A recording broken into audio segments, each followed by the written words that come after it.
राधा वल्लभ श्री हरिवंश। आइए जानते हैं कामिका एकादशी व्रत कथा।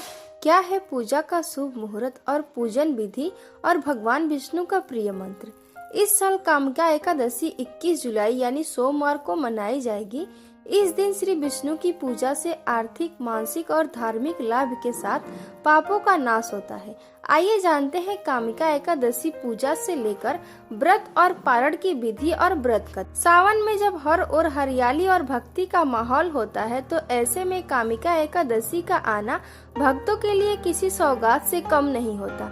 ये एकादशी सावन माह के कृष्ण पक्ष में आती है और इस साल ये तिथि शुरू हो रही है 20 जुलाई दोपहर 12:12 से, जो समाप्त होगी 21 जुलाई सुबह 9:38 पर। इसीलिए व्रत रखने का सही दिन 21 जुलाई 2025 है।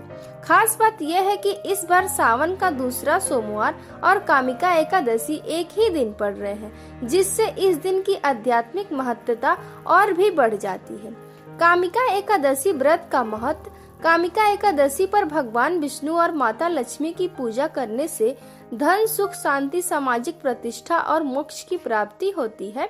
मान्यता है कि इस दिन यदि पूरी श्रद्धा और विधि से पूजा की जाए तो पाप नष्ट होते हैं और जीवन में स्थिरता आती है। विष्णु जी को कुछ विशेष वस्तुएं जैसे तुलसी, पीले फूल, फल और वस्त्र अर्पित करने से कैरियर, नौकरी और रिश्तों में अच्छे परिणाम मिलते हैं। कामिका एकादशी की पूजा कैसे करें। सुबह सुबह स्नान कर तन मन को शुद्ध करें, सूर्य नारायण को जल चढ़ाएं और व्रत का संकल्प लें। घर के ईशान कोण में एक चौकी रखें, उस पर पीला कपड़ा बिछाएं, श्री हरि विष्णु की प्रतिमा या तस्वीर स्थापित करें और घी का दीपक जलाएं। भगवान को पीले पुष्प, पीले फल, पीले वस्त्र और पीले मिष्ठान अर्पित करें। तुलसी का पत्ता जरूर अर्पित करें, यह विष्णु जी को सबसे प्रिय होती है। पूजा के बाद विष्णु जी की आरती करें और सब में प्रसाद बांटें। श्री विष्णु जी को प्रसन्न करने के लिए इन मंत्रों का जाप करें। ओम नमः भगवते वासुदेवाय, ओम विष्णुवे नमः, ओम हूँ विष्णुवे नमः, ओम नमः नारायण, श्रीमन नारायण नारायण हरि, श्री कृष्ण गोविंद हरे मुरारी, हे नाथ नारायण। कामिका एकादशी व्रत कथा। बहुत समय पहले की बात है। एक गांव में एक क्षत्रिय रहता था। एक दिन रास्ते में उससे किसी बात पर एक ब्राह्मण से कहा सुनी हो गई। बात बढ़ी और क्षत्रिय ने आवेश में आकर ब्राह्मण को धक्का दे दिया। दुर्भाग्यवश ब्राह्मण गिरा और उसकी मृत्यु हो गई। घटना के कुछ ही समय बाद क्षत्रिय को अपने किए पर पछतावा हुआ। उसने ब्राह्मण के अंतिम संस्कार की जिम्मेदारी ली और गांव वालों के लोगों से क्षमा मांगी, लेकिन गांव के पंडितों ने साफ मना कर दिया। उन्होंने कहा, तुम पर ब्रह्म हत्या का दोष है। जब तक तुम इसका प्रायश्चित नहीं करते हम कोई धार्मिक कार्य में शामिल नहीं होने देंगे।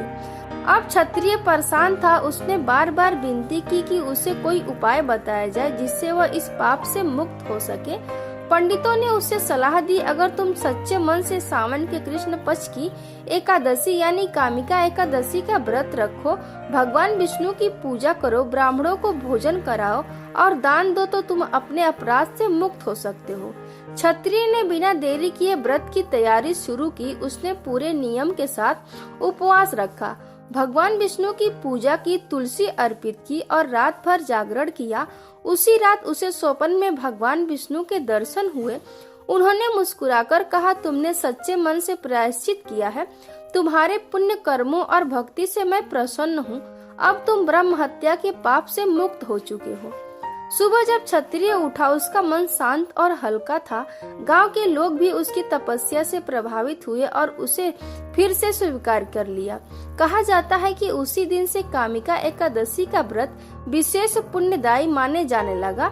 इस व्रत की कथा केवल सुनने भर से ही यज्ञ के बराबर पुण्य मिलता है और अगर सच्चे मन से किया जाए तो पाप भी धुल जाते हैं। अगर ये कथा आपको अच्छी लगी तो एक लाइक और शेयर जरूर कीजिएगा। अगर आप मेरे चैनल पर नए हैं तो मेरे चैनल को सब्सक्राइब कर लीजिए। राधे राधे।